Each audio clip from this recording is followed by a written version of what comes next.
Los hechos descritos en este video tuvieron lugar en 2008 en Auburn, Alabama, Estados Unidos. Aunque han pasado 15 años desde entonces, aún no se ha dicho la última palabra en el caso de Lauren Burke. Lauren Asley Burke nació el 30 de diciembre de 1989 en Marietta, Georgia.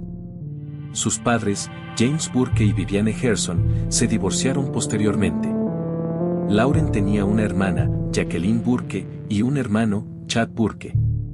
Después de la secundaria, Lauren asistió a la Universidad de Auburn, donde estudió diseño gráfico, fue miembro activo de la Hermandad Delta Gamma, jugó lacrosse y, en general, participó activamente en la comunidad universitaria. Hola detectives. ¿Recuerda contarnos qué teorías tienen? ¿Han logrado descifrar alguna pista que se nos haya escapado? ¿Logran entender la mente de estos criminales? No olviden suscribirse para dejar sus pistas y opiniones, su voz es clave en esta investigación. Continuemos. Sus amigos la describen como una estudiante excelente y muy querida, siempre sonriente, alegre y servicial. Mientras aún estudiaba secundaria, Lauren empezó a salir con un chico llamado Sean M. Wade. Después de la secundaria, ambos se matricularon en la Universidad de Auburn, donde continuaron su relación. En ese momento de su vida, obtener una educación era una prioridad para ambos jóvenes. Pero eso no les impidió hacer planes para su futuro juntos. Desafortunadamente, no todos los planes y sueños de Lauren estaban destinados a hacerse realidad. Empezó la mañana del 4 de marzo de 2008 desayunando en una cafetería con su novio, Sean. A las 11, Lauren fue a clase, tras lo cual llamó a su padre, James, para hablar sobre sus planes para las vacaciones de primavera y una visita al dentista. Tras terminar la conversación con su padre, fue a la residencia de estudiantes de Sean, donde se quedó hasta la noche. A las 8:30 de la noche tenía una cita con su compañero Michael. Debían reunirse en la biblioteca para preparar una tarea juntos.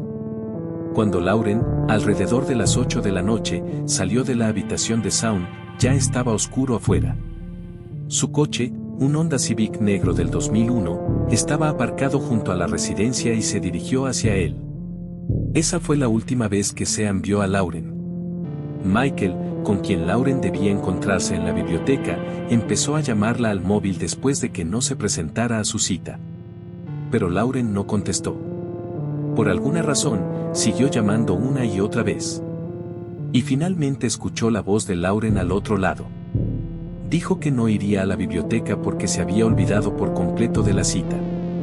Y luego colgó.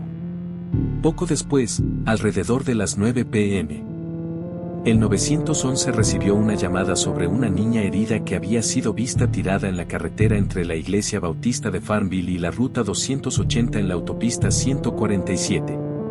Era Lauren. Los conductores detuvieron sus autos en la calzada, bloqueando el tráfico en ambas direcciones. Lauren estaba tumbada boca arriba en medio de la carretera, respirando lenta y profundamente. Se estaba asfixiando. Tenía muchas heridas en el cuerpo y solo llevaba calcetines en los pies. A las 21:12 llegó el primer coche patrulla al lugar, momento en el que Lauren ya estaba inconsciente. Unos minutos después, llegaron los paramédicos y, mientras subían a Lauren a la ambulancia, apenas se le palpaba el pulso. A las 21:35, Lauren fue trasladada al Centro Médico East Alabama, donde los médicos comenzaron a intentar salvarle la vida. 8 minutos antes, a las 21:27, los operadores del 911 recibieron múltiples informes de un incendio de coche en el campus de la Universidad de Auburn. Los bomberos y la policía acudieron de inmediato a la dirección que indicaron quienes llamaron. Al no encontrar al dueño del coche en llamas entre la multitud de estudiantes curiosos que se habían congregado en sus dormitorios, atraídos por el fuego, la policía revisó las matrículas y descubrió que el dueño era James Burke, residente de Georgia. James Burke es el padre de Lauren. La policía contactó a James por teléfono y supo que la verdadera dueña del Honda incendiado era su hija Lauren, quien estudia en la Universidad de Auburn. James preguntó de inmediato qué le pasaba a su hija, pero los policías no supieron qué decir. Desconocían dónde estaba Lauren y le dijeron a James que no había nadie en el coche en llamas. Después de hablar con el policía, James empezó a llamar a su hija al celular, pero ella no contestó, lo que aumentó su ansiedad. Al no poder contactar con Lauren, James llamó primero a amigos conocidos de su hija, pero ninguno sabía nada sobre su paradero ni sobre el incendio del coche. Luego llamó a su exesposa y madre de Lauren, Viviane Gerson, con la esperanza de que ella supiera dónde estaba su hija. La madre de Lauren tampoco sabía nada de lo sucedido. A las 21:40, Viviane llamó a Shaun, el novio de su hija. Así fue como Shaun se enteró de que Lauren había desaparecido y de que su coche había sido incendiado. Shaun, al llamar a conocidos en común de Lauren para intentar averiguar si alguien la había visto esa noche, se enteró de que había cancelado una reunión en la biblioteca, alegando que se le había olvidado. Sin embargo, Shaun sabía con certeza que Lauren no se había olvidado de su cita de esa noche, pues cuando salió de su habitación hacía unas 2 horas, había planeado ir directamente a la biblioteca. Mientras familiares y amigos intentaban averiguar a dónde había ido Lauren, los médicos del Centro Médico East Alabama luchaban por mantenerla con vida. Dado que Lauren fue ingresada inconsciente y sin pertenencias ni documentos, los médicos desconocían su nombre. Desafortunadamente, a pesar de sus mejores esfuerzos, no pudieron salvarle la vida. Fue declarada muerta aproximadamente 1 hora después de su ingreso al centro médico. La causa de su muerte fue una sola herida de bala. La bala, que se había desplazado hacia afuera, le había perforado ambos pulmones a Lauren. Los peritos concluyeron que la boca del arma estaba a solo unos centímetros de la piel de Lauren en el momento del disparo. Los agentes de policía, al comparar la muerte de la niña en el hospital con el coche incendiado en el campus, cuyo dueño estaba desaparecido, se dieron cuenta rápidamente de que la víctima, a quien los médicos no pudieron salvar, era Lauren Burke. Al día siguiente, 5 de marzo de 2008, James Burke identificó el cuerpo de su hija tras visitarla desde Atlanta. La noticia del fallecimiento de Lauren se extendió rápidamente por el campus. La Universidad de Auburn emitió un comunicado sobre el fallecimiento de Lauren Burke, instando a los estudiantes y al personal a extremar las precauciones dentro y fuera del campus, pero asegurándoles que el campus es seguro. Muchos de ustedes y sus padres han llamado y, comprensiblemente, están preocupados, ya que no hay indicios de ningún peligro adicional para el campus ni para la seguridad estudiantil, según el comunicado. La Sociedad Delta Gamma emitió un comunicado sobre lo que los representantes de la fraternidad calificaron de crimen inesperado y perturbador. La sociedad instó a las hermanas de la sucursal de Auburn a cooperar plenamente con los detectives mientras esclarecían lo sucedido. Mientras la familia y los amigos de Lauren lloraban, la policía intentaba averiguar quién le quitó la vida, qué relación tenía el incendio del coche con el incidente y si otros estudiantes debían ser cautelosos. Tanto el lugar junto a la carretera donde se encontró a Lauren Burke como el área alrededor de su coche fueron investigados indefinidamente. Hemos puesto todos los recursos a nuestro alcance para encontrar al responsable de este crimen, declaró el portavoz de la policía de Auburn, capitán Tom Stauffer. Auburn, Alabama, es una comunidad estudiantil relativamente tranquila y nos tomamos estas cosas muy en serio. Si alguien resulta herido o muere, todos lo sentimos y no descansaremos hasta encontrar al responsable. Stauffer también declaró que el gobernador de Alabama, Bob Riley, ofreció una recompensa de $10,000 por información que condujera al arresto de Burke. El coche calcinado de Lauren fue llevado al Departamento de Policía de Auburn. Investigadores del Laboratorio Forense Estatal y oficiales de la Oficina del Jefe de Bomberos del Estado revisaron los restos del interior quemado del coche. Encontraron restos de ropa quemada, la cámara digital derretida de Lauren y el manual del coche. Se encontró una bala calibre .38 debajo del asiento delantero, lo que podría indicar que el interior del coche fue la escena del crimen y que el agresor le prendió fuego para destruir las pruebas. Los detectives entrevistaron a la familia, los amigos y el novio de Lauren. Ninguno de ellos pudo identificar a una sola persona que quisiera hacerle daño a Lauren y fuera capaz de hacerlo. Sabiendo que antes de su fallecimiento, Lauren se encontraba en un dormitorio de Shaun, los investigadores registraron su habitación, pero no encontraron nada que vinculara a Shaun con el crimen. Tras hablar con Michael, con quien Lauren debía encontrarse en la biblioteca, los detectives descubrieron que, al contestar el teléfono, Lauren oyó un ruido similar al de un coche en marcha. Al mismo tiempo, se supo que alguien había usado la tarjeta bancaria de Lauren varias veces poco después de que la encontraran tirada en la calle. Con toda probabilidad, la persona que tenía la tarjeta bancaria de Lauren estaba involucrada en el incidente y la policía comenzó a buscarla. Sin embargo, los acontecimientos pronto dieron un giro inesperado. Menos de 3 días después del fallecimiento de Lauren, a las 9:55 de la mañana del 7 de marzo de 2008, en el estacionamiento del supermercado Walmart en Newnan, Georgia. A unos 120 kilómetros de Auburn, un hombre de ascendencia africana atacó a una mujer de 72 años cuando subía a su auto. El agresor la golpeó en la cabeza, la amenazó y le dijo que se sentara en el asiento del copiloto. Él mismo se subió al asiento del conductor e intentó alejarse del estacionamiento, pero se dio cuenta de que un testigo del ataque lo seguía, hablando por teléfono. La idea de que el transeúnte llamara a la policía lo impulsó a regresar al estacionamiento del Walmart. Se detuvo, salió del vehículo robado, corrió hacia un Chrysler Sebring plateado cercano, se subió y huyó a toda prisa. Unas horas después, 4 agentes persiguieron al Chrysler a toda velocidad hacia Columbus, West, Georgia. El conductor no reaccionó para evitar poner en peligro a otros usuarios de la vía. Durante la persecución, la policía observó al conductor del Chrysler arrojar un objeto por la ventana. Uno de los equipos de persecución se detuvo y buscó el objeto. Los agentes encontraron una pistola calibre .38. Un revólver calibre .50 a un lado de la carretera. Mientras tanto, la persecución continuó, pero en un momento dado, el vehículo del agresor se averió y empezó a salir humo por debajo del capó.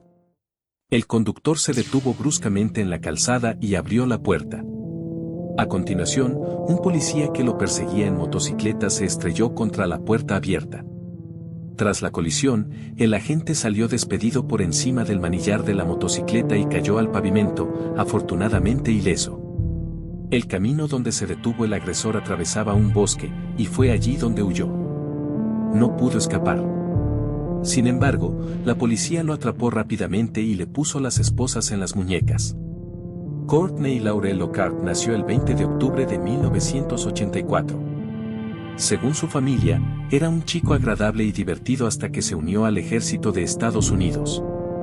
Fue enviado a Irak en 2004, de donde regresó convertido en otra persona en 2005, según su madre. No era el Courtney que yo conocí, dijo su madre. Courtney era un chico alegre, pero tras regresar de Irak, nunca volvió a sonreír, nunca permitió que nadie lo apoyara y a veces se escondía en el armario o debajo de la cama. En 2006, Lockhart y su novia, con quien para entonces ya había roto, tuvieron una hija. También en 2006, fue sometido a un consejo de guerra por agredir a otros soldados, consumir sustancias ilegales y desertar de su unidad sin permiso. Pasó 7 meses detenido antes de ser dado de baja deshonrosamente del ejército en diciembre de 2006. A medida que se acercaba 2008, se decía que Lockhart se descontrolaba cada vez más. Apenas se duchaba, dejó de visitar a su hija y era muy adicto a sustancias ilegales. A partir de febrero de 2008, cometió una serie de robos y, con la excepción de un robo en una tienda de conveniencia, sus métodos siempre fueron los mismos. Se acercaba a la víctima por detrás mientras subía a su coche en el estacionamiento, la amenazaba con un arma, le exigía que le diera su bolso e intentaba apoderarse del coche. Uno de estos delitos terminó con la vida de Lauren Burke. La serie de agresiones de Lockhart cesó el 7 de marzo de 2008, tras atacar a una mujer de 72 años y no evadir una persecución policial. Tras su arresto, Courtney Lockhart, de 23 años, fue llevado a la comisaría, donde confesó ser el quien secuestró y le quitó la vida a Lauren Burke. El interrogatorio fue grabado en video y se convirtió en una prueba clave en el juicio. Además, se encontraron en su coche las pertenencias de Lauren, como su iPod y tarjetas bancarias. Describió detalladamente lo ocurrido el día que secuestró a Lauren.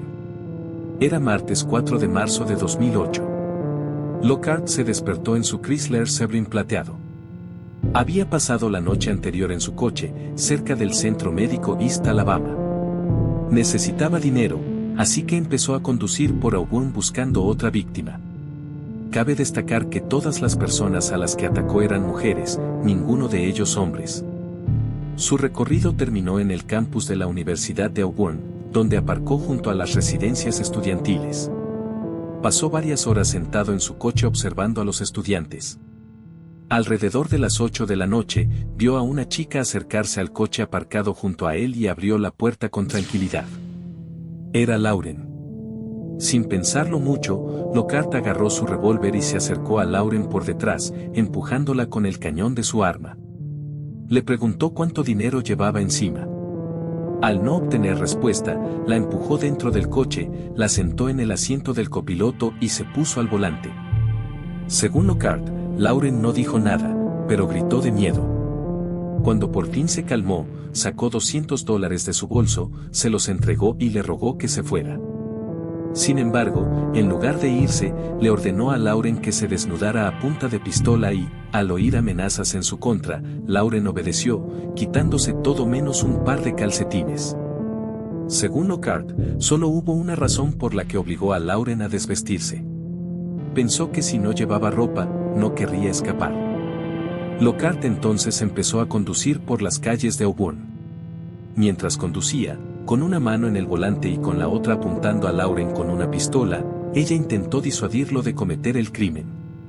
Y cuando dijo que su vida había terminado, Lauren prometió ayudarlo a encontrar trabajo. En un momento dado, su teléfono empezó a sonar. Lockhart le dijo que contestara e inventara algo para que nadie sospechara nada. Era una llamada de Michael, con quien Lauren debía encontrarse en la biblioteca. Al contestar, dijo que se había olvidado de la reunión y colgó enseguida. Lockhart comentó que siguieron conduciendo por las calles de la ciudad y que Lauren no cejaba en su intento de convencerlo de que la dejara ir. Dijo que lo ayudaría a superar las dificultades que enfrentaba. Mientras conducían por la autopista 147, Lauren abrió la puerta para saltar del auto en movimiento y en ese momento, según Lockhart, disparó accidentalmente. Como ahora sabemos, la bala le perforó ambos pulmones a Lauren, quien además sufrió lesiones por la caída. Logró saludar a los conductores que pasaban antes de que le fallaran las fuerzas y perdiera el conocimiento. Lockhart declaró a los investigadores que se estacionó frente a la iglesia y vio cómo los autos empezaban a detenerse junto a Lauren, que yacía en la acera. Al darse cuenta de que la policía llegaría en cualquier momento, huyó a toda prisa, con la intención de destruir las pruebas que había dejado en el auto. Condujo hasta una gasolinera y compró un bidón de gasolina, que pagó con la tarjeta bancaria de Lauren. Roció el interior del coche con la gasolina que compró, luego se subió y condujo hasta el campus, donde secuestró a Lauren porque su Chrysler estaba aparcado allí. Según Lockhart, mientras conducía, se mareó por los vapores de la gasolina, así que bajó las ventanillas para que entrara el aire de la calle. Quizás te preguntes por qué no fue primero al campus y roció el coche de Lauren con gasolina. ¿Por qué condujo sobre un polvorín, si un cortocircuito o una chispa podrían haber provocado que el coche se quemara con él? Quizás tuvo algo que ver con los problemas mentales o el bajo coeficiente intelectual de Lockhart, pero hablaremos de eso más adelante. Al llegar al campus, Courtney robó $46, un iPod y sus tarjetas bancarias del coche de Lauren antes de prenderle fuego y marcharse en su Chrysler. Condujo hasta una gasolinera donde pagó la gasolina con el dinero de Lauren. Luego regresó al campus para comprobar si el coche se había quemado por completo. Los investigadores comenzaron a cuestionar la veracidad del testimonio de Lockhart. Especularon que Lockhart había obligado a Lauren a desvestirse, no para que no escapara, como él afirmaba, sino con un propósito completamente distinto. Pero no pudo conseguir lo que quería porque Lauren saltó repentinamente del coche en marcha. Además, los investigadores dudaban que Lockhart le disparara a Lauren accidentalmente. Parecía improbable, dado que Courtney había servido en el ejército y sabía manejar un arma. Parecía más lógico que Lauren se diera cuenta de que Lockhart no la iba a dejar escapar y decidiera que su única posibilidad de escapar era saltar. Abrió la puerta y, al salir del coche, Lockhart le disparó. Las pruebas balísticas confirmaron que la bala hallada en el coche de Lauren se disparó con el arma que Lockhart había arrojado por la ventana al intentar evadir una persecución policial. Además, los peritos realizaron pruebas y descartaron la posibilidad de un disparo accidental. El gatillo tuvo que apretarse con suficiente fuerza para disparar. La familia y los amigos de Lauren la despidieron el 9 de marzo. Ese mismo día, los investigadores interrogaron a Lockhart por segunda vez. Al día siguiente, fue acusado formalmente varias veces en el caso de Lauren Burke. El juicio comenzó el 8 de noviembre de 2010. Los abogados de Lockhart alegaron que su cliente padecía una enfermedad mental debido a su servicio militar y que el disparo a Lauren fue accidental. Según documentos judiciales, Lockhart se declaró inocente por defecto mental o demencia. El tribunal escuchó el testimonio de un psicólogo, quien declaró que Lockhart tenía un coeficiente intelectual de 86, inferior al promedio, que presentaba algunos síntomas derivados de su participación en combate en el ejército, pero no padecía trastorno de estrés postraumático, TEP, y que Lockhart era inmaduro y no tenía claridad mental. Aunque la fiscalía intentó presentar pruebas de otros delitos de Lockhart y de su conducta deshonrosa en el ejército, el juez de primera instancia las descartó. Tras la fase de culpabilidad, se procedió inmediatamente a la fase de sentencia. Lockhart presentó testimonios y pruebas para presentarse como un héroe de guerra con trastornos mentales a causa del combate y la muerte de su oficial al mando. El jurado emitió un veredicto especial, en el que se consideró como agravante adicional el haberle quitado la vida a una persona durante el secuestro. El jurado votó 120 veces a favor de recomendar cadena perpetua sin libertad condicional. Posteriormente, el juez de primera instancia discrepó con la sentencia consultiva del jurado y condenó a Lockhart a muerte. En una orden de sentencia de 28 páginas, el juez explicó por qué discrepaba con la opinión del jurado. Concluyó que el secuestro influyó considerablemente a favor de la pena de muerte. La víctima estaba sola, desarmada, y Lockhart la eligió al azar. El secuestro es aún más atroz porque la sacaron de un campus universitario, un lugar donde los estudiantes deberían sentirse seguros, y la obligaron a subir a su propio coche. Lockhart la obligó a desvestirse y la apuntó con una pistola para impedir que escapara. El tribunal también enfatizó que el jurado desconocía la oleada de crímenes de Lockhart ni la verdadera naturaleza de su servicio militar. Si bien el jurado escuchó testimonios sobre su servicio militar, desconocía la magnitud de su historial disciplinario militar, escribió el juez. El tribunal argumentó que, si el jurado hubiera tenido conocimiento de los hechos adicionales que conocía, su recomendación de sentencia probablemente habría sido diferente. Han pasado 15 años desde la muerte de Lauren, y Lockhart sigue en el corredor de la muerte en Alabama y no ha desistido de apelar su sentencia. Tras su condena y sentencia de muerte, apeló ante un tribunal de Alabama, que confirmó la sentencia en agosto de 2013. En abril de 2014, el Tribunal de Apelaciones Penales de Alabama denegó la solicitud de Lockhart de un nuevo juicio. Posteriormente, apeló ante la Corte Suprema de Alabama, pero en septiembre de 2014, su moción fue nuevamente denegada. En enero de 2015, Lockhart apeló ante la Corte Suprema de los Estados Unidos. En abril de ese año, la Corte Suprema de Estados Unidos denegó su petición. En 2018, Lockhart intentó nuevamente impugnar la sentencia. Los abogados de una organización de derechos humanos que lo representaban intentaron convencer al tribunal de que quienes lo defendieron en 2010 habían manejado mal el caso. Aunque la defensa de Lockhart de 2010 tuvo algunas fallas, esto no modificó el resultado, ya que la sentencia de muerte se confirmó nuevamente. En abril de 2021, el Tribunal de Apelaciones Penales de Alabama confirmó la sentencia de muerte de Lockhart. Los padres de Lauren afirmaron que nunca se rendirán y que harían todo lo posible para evitar que la sentencia de muerte de Lockhart fuera anulada. Courtney Lockhart le dio a mi hija la pena de muerte. No hay razón para que no la tenga. Eso es todo lo que tengo que decir. Jim, el padre de Burke, dijo, no le dio una segunda oportunidad. Tampoco debería tener una segunda oportunidad, dijo Viviane, la madre de Lauren. Hasta el día de hoy, Courtney Lockhart permanece en el corredor de la muerte en Alabama. Quiero escuchar sus pensamientos sobre estos casos. Si les gustó, asegúrense de darle un like. Y me aseguraré de hacer más casos similares, algunos más casos resueltos. Pero eso es todo por hoy, detectives. Espero que estén todos a salvo en este mundo tan loco. Y nos vemos en mi próximo video.